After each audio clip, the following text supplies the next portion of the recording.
Dear students, in the previous module, we have learned the compression techniques. Those were the generic ones. From today, we are starting the actual, very specific compression techniques. So, how to compress images, we will be learning in this module. So, we have already learned bitmaps to store the images.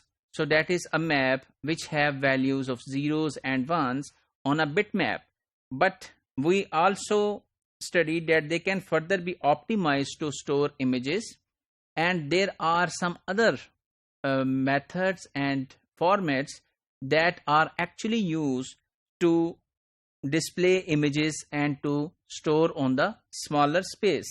So let's see one of such example. GIF, that is a format known as graphic interchange format, and it is pronounced as GIF, or some other people pronounce it as GIF. So it was developed by CompuServe, and it reduces the number of colors to 256 colors. So we have already learned that the color images are stored 1 byte for the red, 1 byte for the green, and 1 byte for the blue, RGB.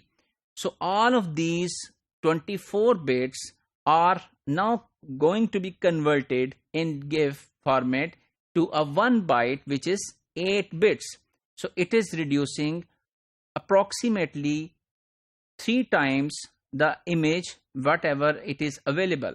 However, it will also have some issues, because when we are converting such a large color scheme to a color scheme that is very limited, then it would be called a lossy technique, because it will lose the data, the colors.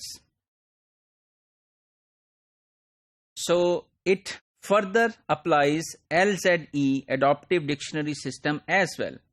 But normally we are not using GIF in certain scenarios, but then there are some scenarios when we use GIF. For example, one of the color in GIF is transparent. So this means that we can use this color to the objects, which objects are going to be displayed, and we also want to show something that is already in the background, being the transparent color. So it becomes a choice for simple animations. However, it is unreliable for higher precision systems like photography. So for that, what we use JPEG, JPEG. This is pronounced as JPEG, and this is standard developed by Joint Photographic Expert Group and widely used for photographic industry as well. Many options of lossless and lossy approaches. So you can choose whatever you want. For example, JPEG lossless does not achieve much compression, but still it tries to achieve some compression. However, JPEG baseline standard, which is a lossy method, is normally used, that lose some of the data, but it tricks with the human that they normally cannot judge that what color has been changed. So what it do? It has 2 steps. In the first step, it take advantage of human's eyes limitation. So what is the human eye limitation? That we are more sensitive to see changes in the brightness than the change in color. So it exploits chrominance values, which we have already learned in the previous modules, that the red chrominance and blue chrominance, that is the difference between the red color and the luminance